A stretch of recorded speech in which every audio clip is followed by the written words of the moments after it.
Hello, welcome back to Evelyn 11 Cards. I am Kryptonite and I want to talk to you about the 7 players that I've been watching all NBA season. Actually 8. I like to do top 7, but I had to squeeze another one in there.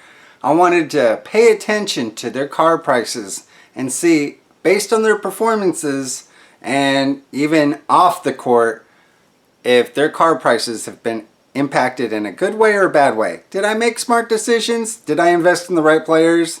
Let's take a look.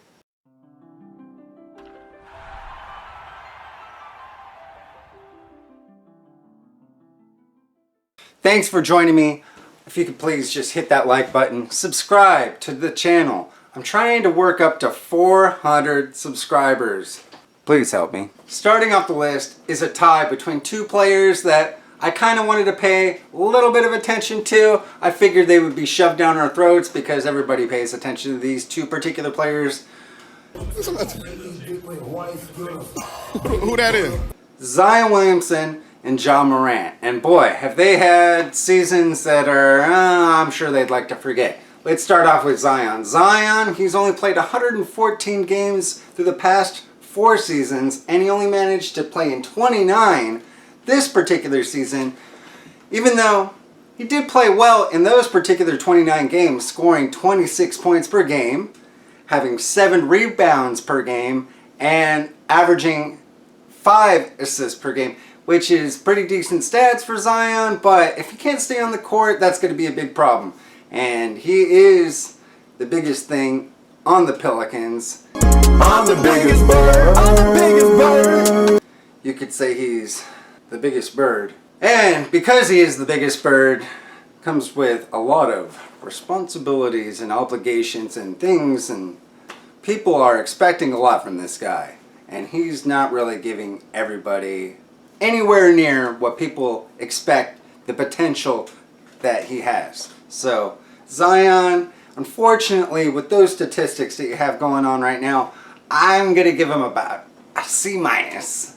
And that's being generous. Could easily get a D. D+.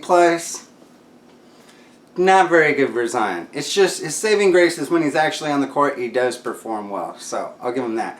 Now Ja Morant, on the other hand, this guy is having trouble off the court. I'm sure you've seen the video. I'm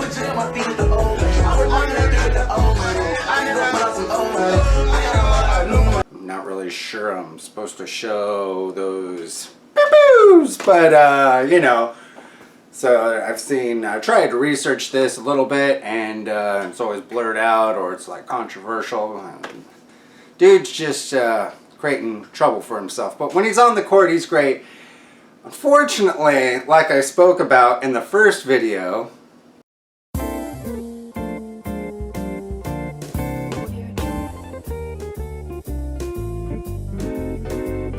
he can come crashing down, and just like I was talking about.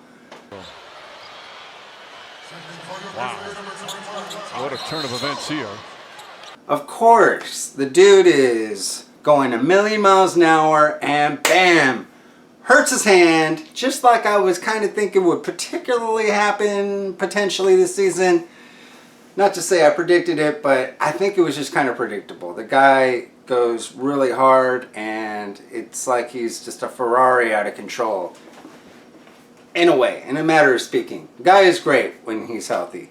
Dude needs to just make sure he doesn't hurt himself, and that's hard to do when you're playing so hard. So it's tough, man. So if I was to give Ja Morant a grade, first, before I give him a grade, I want to tell you about his stats. For him, he plays a lot more than Zion. He played in 61 games. He averaged 26 points, just like Zion, 6 rebounds per game, and 8 assists per game. So excellent statistics. And for that, I'm going to give him a B. Just got to stop.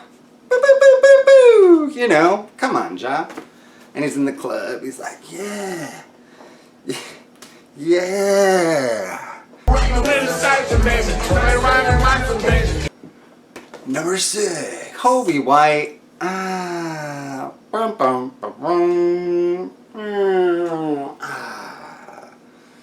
This was a loss. I wish I did not invest in Coby White, but Can't win them all. Kobe White was not a good investment as far as I see. And stats were not great this season. He averaged 10 points per game, 3 rebounds per game, and 3 assists per game. 23 minutes per game, and he played in 74 games. So he played in a lot of games, so it wasn't about health. It was about getting time on the court, but he looked decent against the Heat and a losing effort in the playing game. And for that, I know there's still hope, but at the same time, it's like D plus, man. It's just, dang it. Almost an F. Almost, I mean, I guess I could have given him a D or a D minus. It's pretty close to failing. So that's a hard one to swallow. Thankfully, I didn't put that much effort into collecting his cards. I think I acquired about 50. I do have a video showing off my Kobe White collection, and it's nothing too high end. A few numbered cards, nothing autographed. I didn't get any of his autographed rookie cards, but I'm probably going to be moving on from that Kobe White collection. I don't know if I'm going to have to sell it all together, which might be easier. Well, it would be easier than piecing it out. And yeah, it's probably not going to be worth it to piece it out for my Kobe White collection, unfortunately. So if there's any Kobe White collectors out there, reach out to me. I'll put a link to reach out to me in the description. Let's move on. Next player. Not much better than Kobe White, if at all. Kendrick Nunn. Oh, man.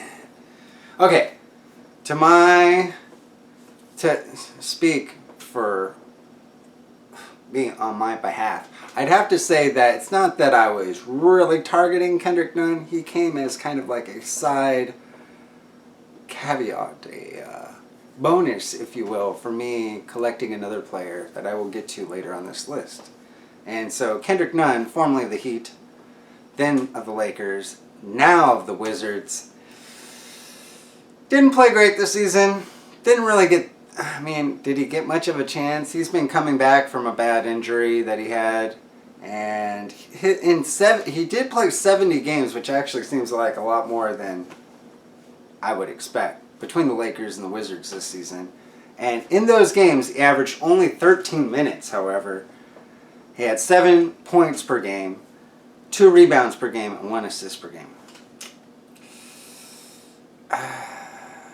Not good. So far, it's not looking so great for the players that I've been paying close attention to this season. And I'm going to have to give Kendrick Nunn a D. Sorry, buddy. I mean, he was so promising for the Miami Heat. What happened? Man. Okay, let's move on. Hopefully the players that I'm going to be naming now are going to be a little bit better than what I've talked about so far. Next player on this list, we're going to go with Precious Achiuwa. Precious Achiuwa, my number 4 player that I wanted to pay attention to all season. Now, he's on the Toronto Raptors. He's been getting a decent amount of playing time, averaging 20 minutes per game.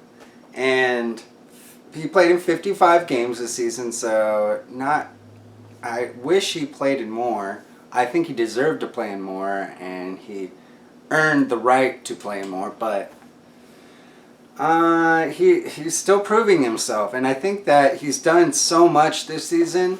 Not that it's overwhelming that, oh wow, this guy is fantastic, but I think he has shown a lot of people that probably thought that he wasn't worth a spot in the rotation, that he really does. The guy does a lot of great things, and I'm still paying attention to him. I do have a lot of his rookie cards. They were so easy to obtain when they were coming out. And, well, Precious, in the season, he averaged 9 points per game, 6 rebounds, and had 1 assist per game. And I'm going to have to give him a C+. He was decent, little above average, if you ask me. I think he exceeded expectations for a lot of people. He's on the rise, even though it's a slow rise. It's a slow climb.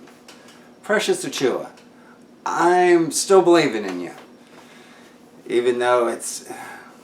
Hopefully he can make a lot bigger leap. I mean, he just needs to be given that the time, potentially a starting gig. That would be nice, but just minutes on the team for the Toronto Raptors. And I think that he can continue to develop into a great player. He's good in my opinion. Even though I hear other players hating on him. Other analysts who study the game and the art and craft of basketball statistics. And they'll tell you that Precious Achiuwa is not good. Well, I'm here to tell you that they're wrong. He is a good player. Anyways, moving on to a couple players that, well actually 3 players that are now on my favorite team, the Miami Heat. I am a Miami Heat fan. I watch all their games if I can. And for that reason, I've invested in a lot of their players and former players, because the cards that I invest in, the rookie cards for players that are on the Miami Heat, will obviously not be there forever, unless they're Udonis Haslem, who played in his last season, this season. So thanks for all your years, buddy. But gotta say, the next player that I'm paying attention to that has gotten a lot of hate too from people that cover the game for the Miami Heat is Omer Yurtseven, my number 3 player. I've been buying a lot of his rookie cards on the cheap.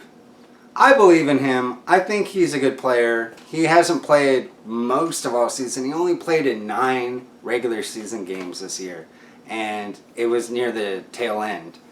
And for that, he hasn't really been incorporated at all, even though supposedly he's been given a chance in the rotation. And really, it's like, yeah, he's been thrown into the deep end when everybody is all worked out their cohesiveness, and he just has to make it work. Go in there and gel with everybody. Yeah, easier said than done. The dude is tall, and right now the Heat are in a matchup where at this time they are tied 1 game apiece, and in the second game they got their asses kicked, and I think it was because of a lack of size, if you ask me. Brook Lopez did Brook Lopez things, being a giant, and Miami didn't match with their taller man, Omer Yurtseven.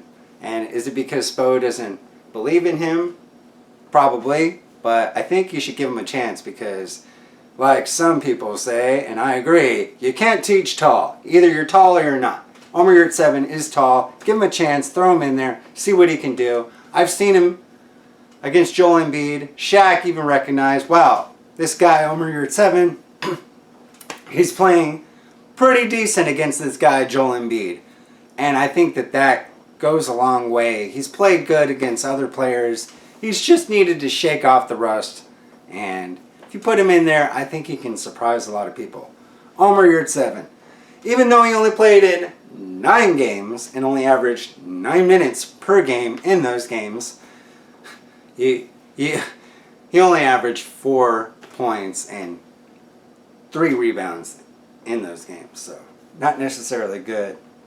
And it pains me to say, but I'm going to have to give Omer Yurtseven, as much as I love the guy, I'm going to be real here, he gets a D. Damn it. Yeah. Dang it. Damn it. Whatever. Yeah. So I think that he can work his way up, but so far a D. Alright, moving on. Number 2, Bam Adebayo. And that's who I'm representing right here. Number 13, Bam Adebayo. Bam Adebayo made the All-Star team, so obviously he's been doing something right. Unfortunately, since he made the All-Star team, played in the All-Star game, his play has unfortunately declined. It's been really noticeable by a lot of people, including myself. And unfortunately, now that they're in the playoffs, I'm hoping that he can get the energy up and play well, but easier said than done. We'll see what he does. He really needs to step up against Giannis and the Bucks. Giannis is hurt with his back, but they still have a lot of firepower, a lot of big dudes, and they need Bam to play big, even though he is not really that big of a guy. He just plays larger than what he really is. So Bam Adebayo this year played in 75 games, which is a good amount, averaging 34 minutes in those games. He averaged 20 points per game, 9 rebounds per game, and 3 assists. And for that reason, with those great stats, I'm going to give Bam a B+. Wow. B+ for Bam Adebayo. Good job, buddy. Keep up the good work. I think that there's times where you really thought that this guy was going to make a giant leap forward, and he's kind of like, he's not that consistent, unfortunately. I mean, he's got a lot of responsibility, and he does good on offense at times, where other times I feel like he doubts and questions himself, and he second guesses and doesn't just go with his instinct and what he's first thinking. And I don't know. I think that there's times where he doesn't act that way, which is great, and it's just not consistent. So hopefully Bam can continue to develop into a great player. He's been doing better every season, so B+ is good. Next year, maybe an A, A-, A+. We'll see. Supposedly, the sky's the limit for Bam Adebayo. Next, my number 1 player, unfortunately, got hurt. No. Tyler Herro. Tyler Herro was doing good this season. Last season, the 6th player of the year, which is great. But this year starting the season, played in 67 games. He averaged 20 points per game, 5 rebounds per game, and 4 assists per game, which are decent stats. And he played in 34 minutes, so he played in a lot more minutes. Well, not a lot more minutes. He averaged more. And he was hustling hard on a play in the playoffs, broke his hand, and now he's going to be out for the playoffs until the finals. If the Heat reach the finals, I'm really hoping that they do. It's not going to be easy without Tyler Herro, but with those stats, I'm going to give Tyler Herro a B for this season. I think that investing in Tyler Herro has been, I'm doing it. I'm getting his Prism Silvers. I really like Tyler Herro for the long term. I wouldn't be selling anytime now, especially now that he broke his hand, but it is possible if the Heat make the NBA Finals and he comes back and plays well, which seems like a storybook ending. If the Miami Heat can win the championship, that would be quite amazing. So if that's how the script is going to go this year, then count me in. Tyler Herro being the hero, coming back for the Miami Heat and winning it in the finals. So if you haven't done already, please like the video, subscribe to the channel for Kryptonite, and thanks for watching any of my videos for Evelyn 11 cards or any of my other videos on my other playlists. Really appreciate you watching today. Hope you have a splendid rest of your day, weekend, and enjoy watching the rest of the basketball playoffs. Till next time, Kryptonite!